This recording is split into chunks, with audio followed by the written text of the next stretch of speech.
ओम ह्रीम अरहम अड़मो जिनाणम। अब आचार्य अगले और स्थानों की चर्चा करते हैं। गाथा नंबर 76 पण जुगले तस सहिये तसस्य दुति चतुर पणग भेद जुदे छद्दुग पत्तेहिम पत्ते इमहि इय तसस्य तीय चतुर पणग भेद जुदे पण जुगले तस सहिये तसस्य दुति चतुर पणग भेद जुदे छद्दुग पत्ते इमहि तसस्य तीय चतुर पणग भेद जुदे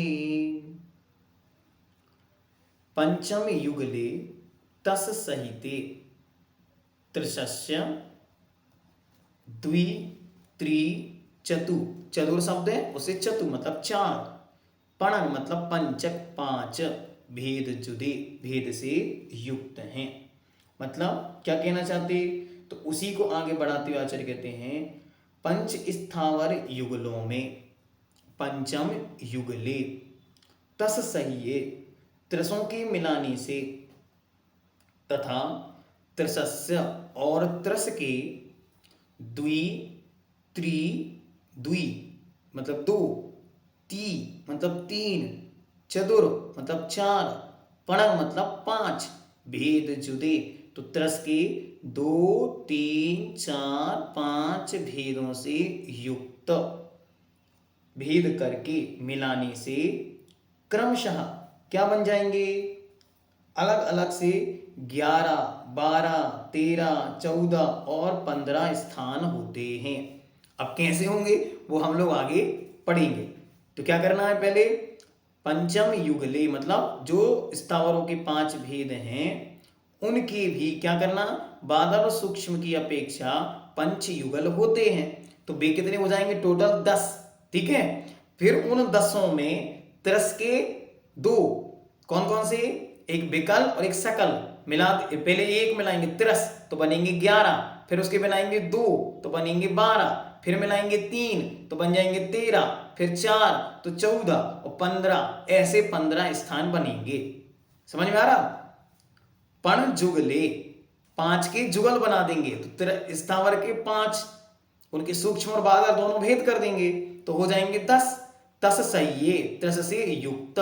फिर क्या करना फिर तसस्य त्रस के त्रस सहिये तो 11 और फिर तसस के दो कौन से थे आपने पहले देखे थे अच्छी तरह विकल और सकल तो विकल और सकल मिला देंगे तो 12 फिर ती मतलब तीन मिलाने हैं कौन कौन से 3 मिलाएंगे तो विकल 1 और सकल के 2 संगी और असंगी तो कितने हो जाएंगे 12 13 हो गए। अब आगे चलेंगे चतुर 4 मिलानी है तो त्रस का 1 2 3 और 4 बनाने तो 4 बनाओ पहले उसके और फिर चारों को 2 इंद्रिय 3 इंद्रिय 4 इंद्रिय 5 इंद्रिय तो आपके 4 उसमें मिला देंगे तो बन जाएंगे 15 14 और फिर एक में जाएंगे 5 तो बन जाएंगे 15 2 इंद्रिय 3 इंद्रिय 4 इंद्रिय असंगी पंच इंद्रिय और संगी पंच इंद्रिय। अब इसको विस्तार से आगे बताएंगे अभी केवल गाथा का अर्थ पहली लाइन यहां पे पूरी हो गई। फिर आगे क्या कहते हैं छद्दुग पत्ते इमहिय तो कहते हैं सट द्विग प्रत्यय 6 युगलों और वनस्पति प्रत्येक वनस्पति में तो 6 युगल पहले तो 6 युगल लेने हैं और 6 युगलों में इसको आगे मिलाना है। अब 6 युगल कौन कौन से हैं तो जो आपको पहले आचार्य ने इसके विषय में समझाया था पृथ्वी जल अग्नि वायु वनस्पति के 2 भेद नित्य और इतर तो ये हो जाएंगे 6। ठीक है अब उन 6 में क्या करना है तो क्रमशः एक एक शब्द को जोड़ते जाना। फिर तसस्य उनमें त्रस के तो 6 युगल तो ये हो गए तो 6 दूनी 12 तो ये हो गए। उन 12 में पत्ते ही प्रत्येक वनस्पति में अब और वनस्पति भी, तो कितने हो गए 12 और 1 13, उन 13 में फिर त्रस के तीन, तो कितने होंगे 16, चतु 17, फिर पणग 15, तो हो जाएंगे 18। ऐसे 18 स्थान होते हैं। अब ये क्या हो गया ऐसे ही चलेगा, समझ में आ रहा? एक एक गाथा को जोड़ते जाओ, जहां 6 पूछे वहां 6 बनाओ, जहां 5 पूछे वहां 5 बनाओ, जहां 4 पूछे वहां 4 बनाओ। अब एक एक से हम पूछेंगे कितने कितने किस किस के बने, तो ध्यान में रखना किसके कितने बने। अभी केवल गाथा देखो, फिर से एक बार गाथा को देख लेते, ठीक है। पण मतलब 5, जुगली मतलब युगल, 5 युगल किसके रचना जी लिख रही दिमाग घूम गया दिमाग घूम गया। क्यों घूम गया दिमाग? क्योंकि हमने अभी तक सामान्य से 5 इंद्रिय पढ़ी थी। हमको क्या पता था कि आचार्य जब घुमाएंगे तो 5 इंद्रियों में इतना घुमाएंगे। इसको पढ़ने से ये भी हमको समझ में आता जीव कितने प्रकार के, अनंत संसार है। कभी जब धारणा मन में विकसित होती है संसार को किसने बनाया होगा, इतना बड़ा संसार कैसे, किसको पता किसको कहाँ जाना, कौन 2 इंद्रिय कौन 1 इंद्रिय, उनकी भी भेद प्रभेद, कितना व्यवस्थित है सारा सिस्टम। तब लगता है बिल्कुल सही कथन है, ये किसी ईश्वर की रचना नहीं है, ये सहज परिणति है, अपने अपने कर्म के अनुसार ये सहज व्यवस्था चल रही। अब इसको पढ़ने के आश्चर्य होता है, इतनी क्लासिफिकेशन डिवीजन उसमें कर रहे हैं। सहज डिवीजन था बस 5 इंद्रिय। एक बार जब इसको पूरा हमने पढ़ लिया तो पढ़ने के बाद हम खुद बैठ के सोचते हैं हे भगवान, महाराज साफ साफ कह देते हैं 1 इंद्रिय 2 इंद्रिय 3 इंद्रिय 4 इंद्रिय 5 इंद्रिय, बस हो गया, इतना ही सा विषय था। लेकिन महाराज ने उस विषय का इतना विस्तार किया कि कोई जीव छूटना नहीं चाहिए। हमने आपको पहले दिन बताया था कि जीव समास का मतलब है कोई भी स्थान में युक्त जीव छूटना नहीं चाहिए, ठीक है। फिर से देखते, पण जुगले, तो 5 का युगल, 5 कौन है स्थावर, उन 5 का युगल कौन है, उन 5 का युगल बनेगा सूक्ष्म और बादर। तो सूक्ष्म पृथ्वी का एक, बादर पृथ्वी का एक, जल सूक्ष्म जल का एक, फिर ऐसे करके इनका युगल बनाएंगे, ठीक हो गया, ये बन गया। फिर तस सही उनमें त्रस को ऐड कर दो तो कितने बन जाएंगे 11 बने गए।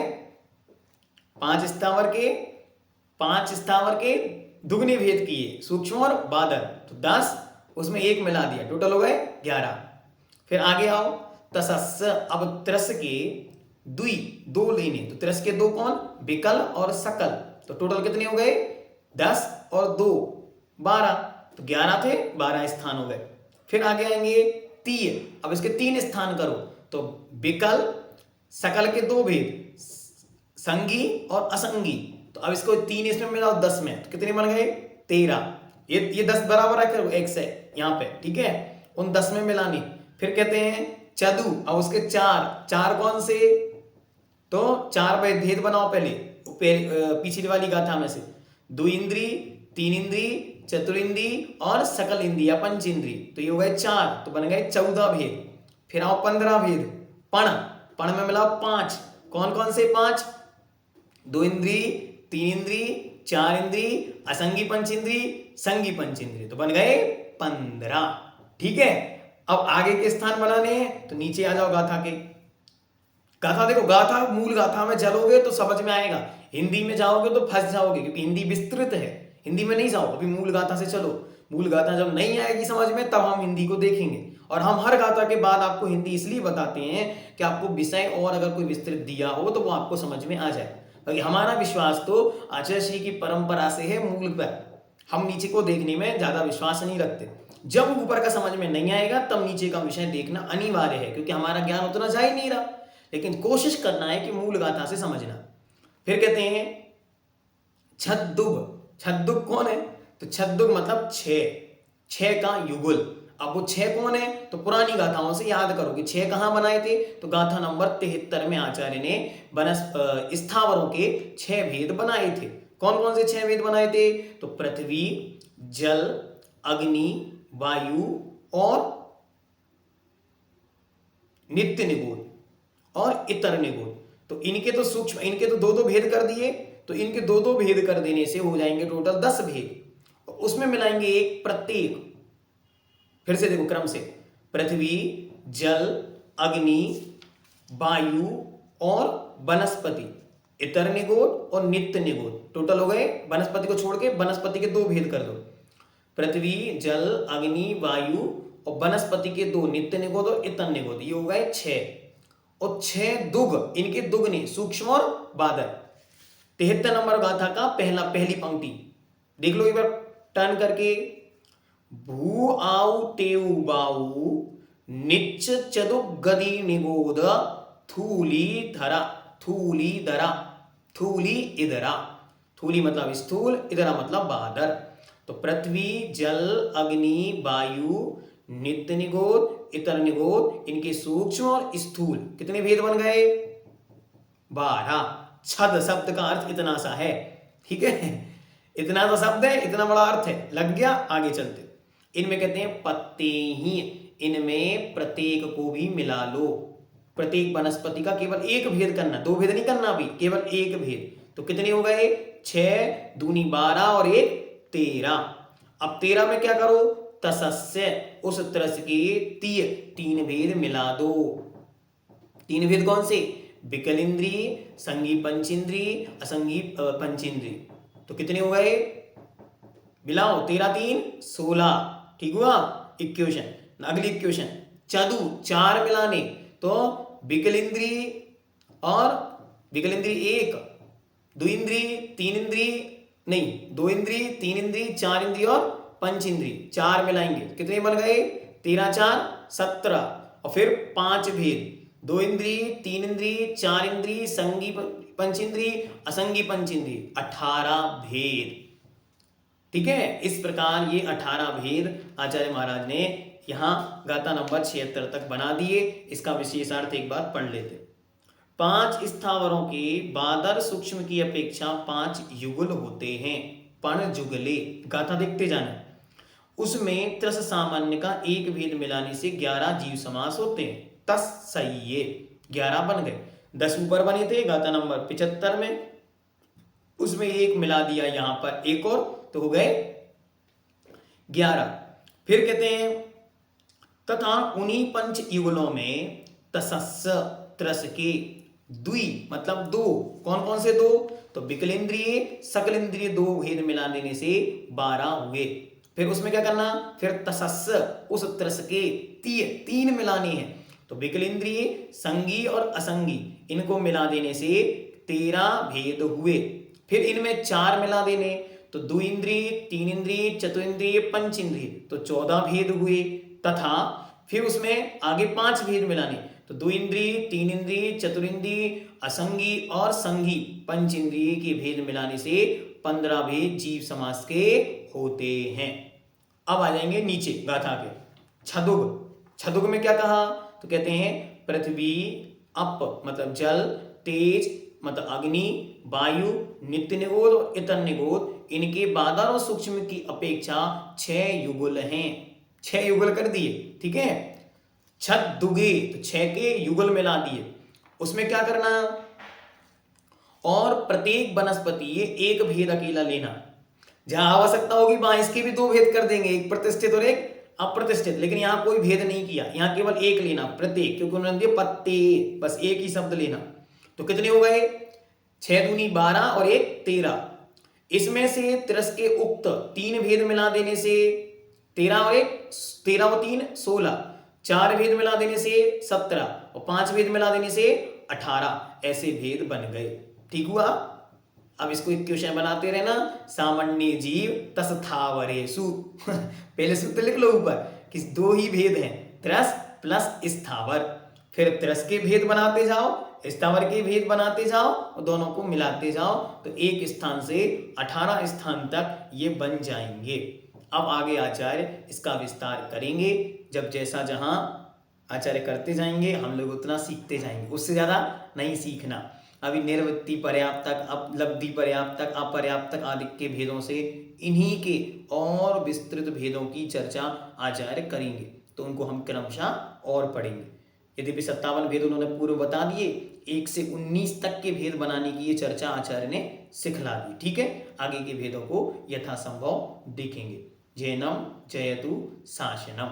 वर्णन को देख के घबराना नहीं, डरना नहीं। अभी तो देखा करो जिनेंद्र भगवान के शासन की महिमा, एक भी जीव छूट ना जाए करुणा की दृष्टि से, दया की दृष्टि से। जब इसको पूरा पढ़ते मूलाचार जी में, तो मूलाचार में आचार्य महाराज नीचे एक गाथा लिख देते जिससे आपको सेटिस्फेक्शन हो जाए। तो क्या लिखते, उनको प्रश्न पूछा महाराज इतनी चर्चा करने की क्या जरूरत थी, तो महाराज नीचे एक गाथा लिख के देते, सुनो एक भी जीव को घात प्राप्त ना हो, इसलिए उनकी योनि, स्थान, उत्पत्ति, कुल आदि का विस्तार से वर्णन कर दिया, जिससे कि उनकी रक्षा कर सको। बस यही उनका उद्देश्य। तो ये अहिंसा धर्म की सिद्धि है। वरना कोई सोचे ये पढ़ाने से क्या लाभ, इससे मिलना क्या हमको, इससे ये लाभ है हम उनकी रक्षा करेंगे, हमें उनके प्रति करुणा जागृत होगी। कहाँ कहाँ जीव हैं, कौन कौन से जीव हैं। अभी तक पंच इंद्रिय जीव समझते थे, अब आचार्य ने एक एक इंद्रियों में भी भेद भेद करके समझाने का प्रयास किया। तो उनको क्रमशः समझो, दिमाग पर लोड नहीं लेना, किताब पर लोड देना, मतलब सामने एक कॉपी रखना और उसमें क्रमशः एक एक स्थान बनाते जाना, आपके बन जाएगा। ठीक है, फिर कल हम एक बार और आपको सामान्य से 1 से 18 तक गिनती बता देंगे, उसके बाद आगे चलेंगे। ओम।